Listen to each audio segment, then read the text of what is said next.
Hey, it's Medicosis Perfectionalis, where medicine makes perfect sense. Today we'll talk about coronavirus. It's not just one virus, they are a group of viruses. So a more accurate word is called coronaviridae, which is a group of viruses. We'll talk about it, and we'll talk briefly about the new coronavirus, which is discovered in Wuhan, China. And let's get started. First, we divide microbes into bacteria, fungi, viruses, and parasites. Today's topic, the corona, is a freaking virus.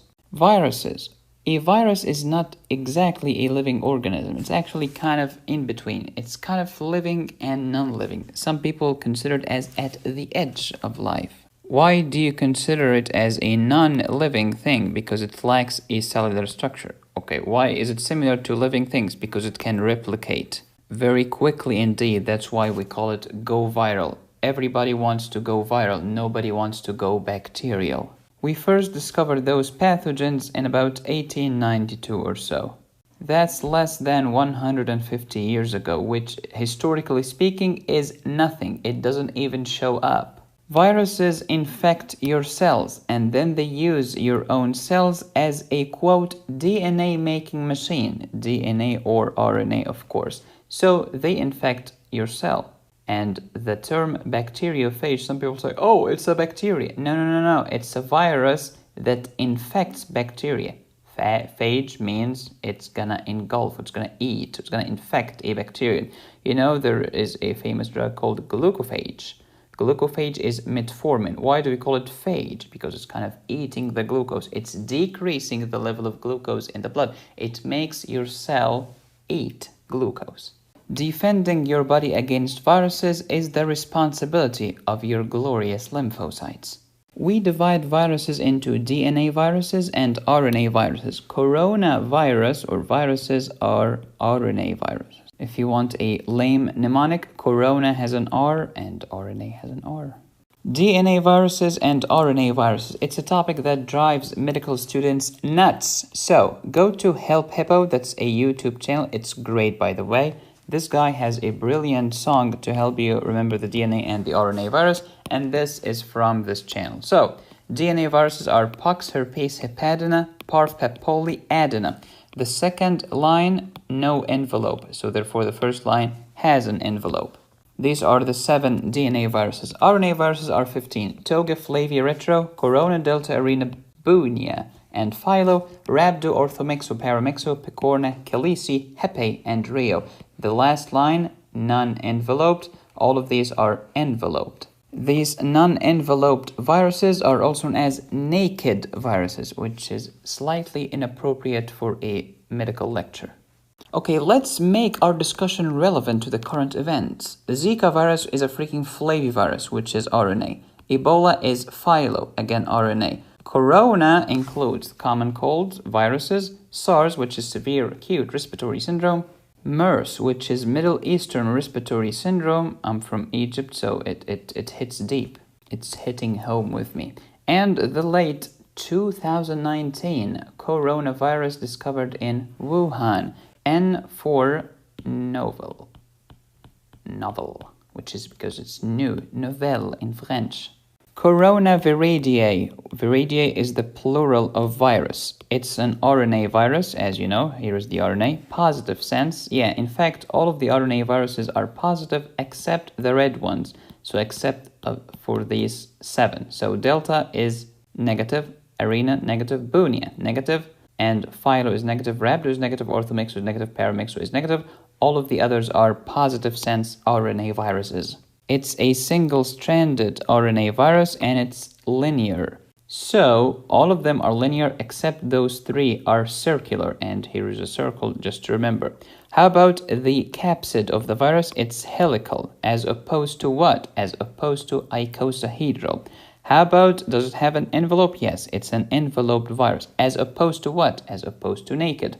I've told you all of these have an envelope, but these no envelope. Some of you people think that coronaviruses have been discovered 23 days ago. Not true. They are as ancient as the 1960s. The last one has been discovered 23 days ago. 2019 novel coronavirus, also known as Wuhan virus. So here are the coronaviruses. 229E, and OC43 in the 1960s. And we have SARS, CoV is for coronavirus, H for human, coronavirus NL63, and then HK, Hong Kong, and H is also for human, U1 in 2005, MERS, which is the Middle Eastern Respiratory Syndrome, in 2012, and the later Wuhan virus just 23 days ago in December 2019, New Year's Eve. The first two doofuses cause common cold. SARS is the severe acute respiratory syndrome. This is famous. And this one causes bronchiolitis. The Hong Kong one causes a respiratory disease. MERS, Middle Eastern Respiratory Syndrome, again a respiratory disease. It's also known as the camel flu. 2019, this is the Wuhan coronavirus. Have you noticed all of them cause respiratory diseases? So how can we prevent them? Like wear a mask, wash your hands, do not get in contact with patients. It's just common sense. Prevention is better than cure, especially when there is no cure. Okay, let's talk about the Wuhan coronavirus. This is brand new. This is literally 23 days ago. So we do not know a lot about this virus, and I'm recording this on January 23rd, 2020. Anything can change in the next few days, weeks, or years. So please forgive me for any mistakes here. This is just as far as I know. Wuhan coronavirus is the same thing as novel coronavirus, is the same thing as Wuhan coronavirus, is the same thing as Wuhan seafood market pneumonia virus, because we do not know what to call it. It's also that 2019 nCoV for coronavirus. All of these are synonyms. Okay, give me a word that's a synonym to synonym. Okay, that's a good question for you to answer in the comment section. First cases of the Wuhan coronavirus were reported on December 31st, 2019. The initial source is still unknown. Some people argue it's the seafood in one of the markets, but it's doubted because other people who had no contact whatsoever with that market developed the coronavirus. Snakes are probable reservoir, but still we do not know. Human-to-human transmission is possible. Until January 22nd, 2019, it's not considered as a PHEIC by the World Health Organization. What the flip is PHEIC? A public health emergency of international concern. So in other words, it's considered an emergency in China, but not worldwide yet. Look, folks, newspapers love hysteria, epidemics, outbreaks, all of this because they get to sell more newspapers and they get you to click more on their articles. So, but just to put things into perspective, the number of deaths from various causes from 29th of December to the 23rd of January, not 29th, it's actually like, let's say, 31st or something. It doesn't matter that much. From heart disease, more than 1 million people died from heart disease. How about car accidents? 90,000. HIV, 49,000. Influenza virus, 38,000. The Wuhan coronavirus, 25 until this moment. But you will never hear about this tomorrow when you read the newspaper because it does not sell enough papers. You will hear about the Wuhan coronavirus and how the world is coming to an end and humanity as we know it is toast. But as of this moment, you're way more likely to die from heart disease than from any coronavirus. But if you watch the news 24/7, this will increase your stress levels, which is correlated with heart disease. You're not helping anybody. And please remember Ebola. Remember when people were angry at former President Obama? They said, "Hey, President Obama, you should do something. You should ban all flights." Ban all flights? Okay, it's true that Jeffrey and his buddies are going to the beach in an airplane. It's also true that little Carol is going to see her grandma. But it's also true that there is a neurosurgeon who's flying to save about 3 to 4 kids' lives.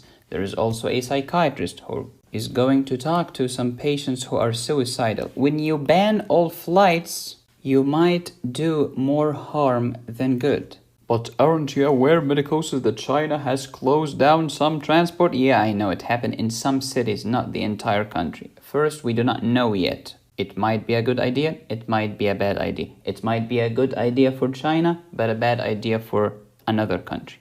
I don't know, I'm not an expert on these issues. So please take my words with a grain of salt. If you have any symptoms, please talk to your doctor. And as I say, one disclaimer a day keeps the lawyer at bay. Here's a great quote from the genius Dr. Thomas Sowell. There are no solutions in life, only trade-offs. Everything will have some desired effects and some side effects. And here are some great words from the insufferable Z-Dog MD. I'm kidding, he's a great person. While Ebola's bad, let's not forget the score. C. diff, staph, and flu already kill way more. So instead of Ebola, you can say, while Corona's bad, let's not forget the score. C. diff, staph, and flu already kill way more. Okay, Medicosis, so what's your prediction about the Wuhan virus? It's difficult to make predictions, especially about the future. Let's see what happened when some people made some smart predictions. I will take even money that England will not exist in the year 2000. We are in 2020 and right now people in England are watching this video. He is a professor at Stanford, which tells you something. He is also the author of the famous book, The Population Bomb, which has lots of false predictions. Here is another wrong prediction by another Paul. By 2005 or so, it will be clear that the internet's impact on the economy has been no greater than the fax machines. But he was awarded the Nobel Prize in Economics, which tells you something. Okay, you're not funny, Medicosis. Please tell us, what can we do? You take control of that which you can control. If someone came to me and asked, give me just one health advice that will have the greatest impact on the average person, the answer is wash your hands. So here is what you can do according to the World Health Organization. Wash your hands, cover your mouth while coughing or sneezing because it's disgusting. Stop it, people. Avoid close contact with patients. Seek medical care if you have noticed any symptoms. Avoid direct contact with live animals. Avoid consumption of raw or undercooked animal products. I know that the rare steaks looks pink and amazing, but it's not safe, man. Also, please remember that risk equal hazard times probability. And while this coronavirus seems relatively hazardous, with a case fatality rate of about 3 to 4%, the probability of you developing this infection is extremely rare until this moment. In the next video, we will continue our rheumatology playlist. We'll talk about management of rheumatoid arthritis. We shall discuss the small molecule inhibitors, such as the famous tufasitinib. Who named these things? Speaking of pharmacology, until the end of January, you can get a 60% discount towards my antibiotics lectures. Go to my medicosisprofessionalis.com website. Use the promo code antibiotics60. You will love it. And this is Linda, by the way. She's a nun and she represents clindamycin. And this is the red man in the van down by the river, representing the red man syndrome, which happens with vancomycin. Thank you for watching. Please subscribe, hit the bell, and click on the join button. You can follow me on all of these platforms and LinkedIn and TikTok. And you can support the channel on Patreon or PayPal. Here is my email. Here is my website. Thank you so much for watching. As always, be safe, stay happy, and study hard. This is Medicosis Perfectionalis, where medicine makes perfect sense. I wish you the best of luck. Transmission of SARS-CoV-2 occurs via droplet transmission, contact transmission, and aerosol transmission. Droplet transmission occurs when respiratory droplets produced when an infected person coughs or sneezes are inhaled by a person nearby. Contact transmission occurs when a person touches a contaminated surface and then their mouth, nose, or eyes. Aerosol transmission occurs when respiratory droplets containing the virus mix into the air and are then inhaled. COVID-19 is stable for up to 24 hours on cardboard, 2 to 3 days on plastic and stainless steel, and up to 3 hours in aerosols, which include fog, mist, dust, air pollutants, and smoke. Therefore, it is possible to get infected by touching contaminated objects or through the air. The incubation period is the time between infection and symptom onset for an illness. Estimates for COVID-19's incubation period vary from 2 to 14 days, but it is generally assumed to be around 5 days. There is more debate about the latent period, which is the time between infection and infectiousness. It is now thought that people can be infectious before showing symptoms, and so the latent period is shorter than the incubation period. An imported case occurs when a traveler is infected in one area and is reported as sick in another area. Local transmission occurs if that traveler infects others, or if there's a cluster of cases locally and the spread is easily traced. Community transmission occurs when there is no clear source of infection. Infectivity can be measured using R0. R0 is important epidemiology jargon, short for reproduction number. It is the number of cases, on average, that an infected person will cause during their infectious period. So if R0 equals 2, then an infected person will infect an average of 2 other people while they are infectious. There are 2 important variants of the R0. The basic reproduction number represents the maximum potential of a pathogen to infect people. Basically what would happen if an infectious person entered a community with no prior immunity. The effective reproduction number describes the current vulnerability of a population, based on whether people have immunity thanks to vaccination or prior exposure. The effective R0 decreases over the course of an outbreak. Note that both basic and effective reproduction number depend on factors such as environment and demographics, in addition to the pathogen's infectiousness. The goal of public health interventions is to bring R0 down to less than 1, as this would cause the disease to die out over time.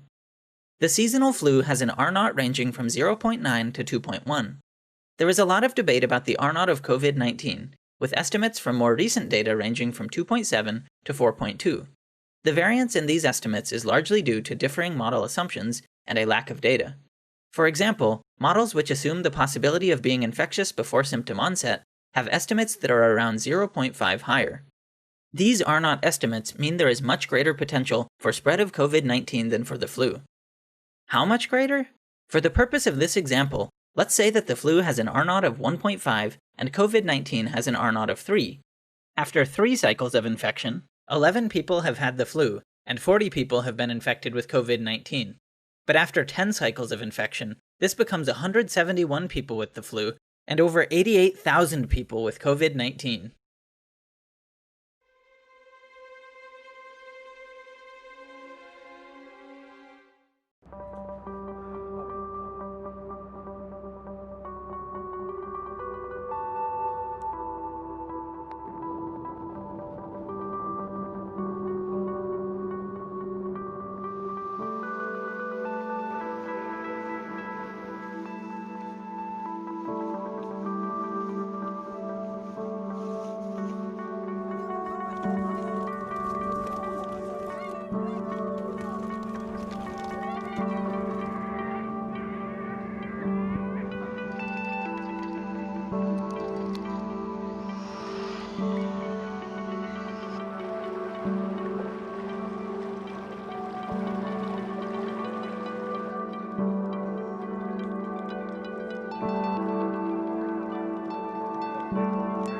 Ma è sicuramente più limpido, basta vedere il canale con l'acqua super calma, non ci sono le navi, traffico zero, certo che è più pulita.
are some of the world's scariest viruses.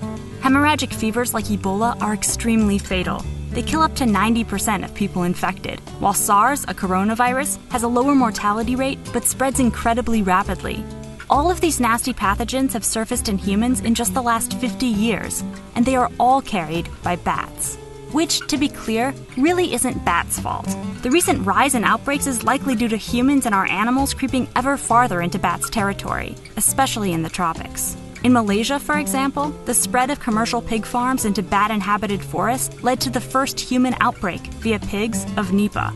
And in Australia, human Hendra cases are cropping up as destruction of native forests forces fruit bats to feed in suburban gardens.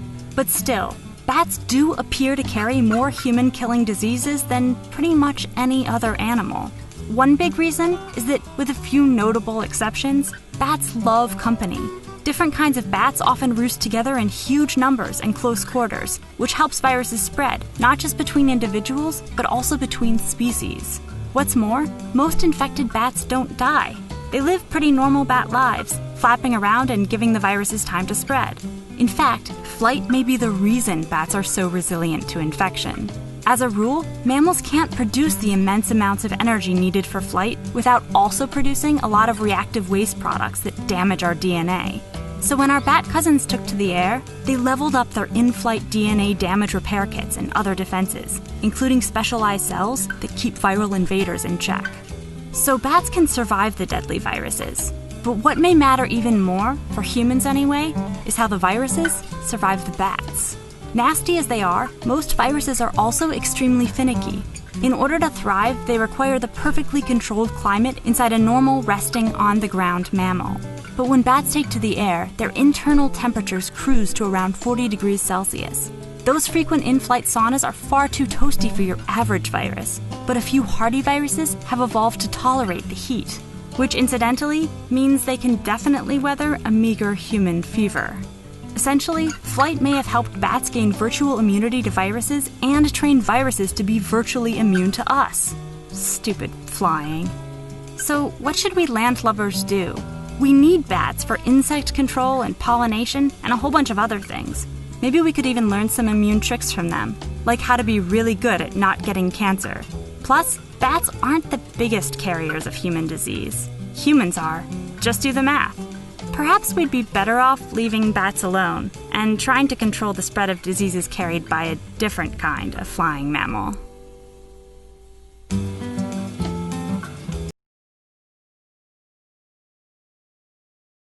We believe this new virus spreads mostly from person to person through respiratory droplets produced when someone who is sick coughs or sneezes. This is similar to how flu and other respiratory illnesses spread. These droplets can land in the mouth or nose of people nearby, or possibly be inhaled into the lungs. Most person-to-person spread happens when people are in close contact. It's also possible that this virus can spread when someone touches a contaminated surface and then touches the mouth, nose, or eyes.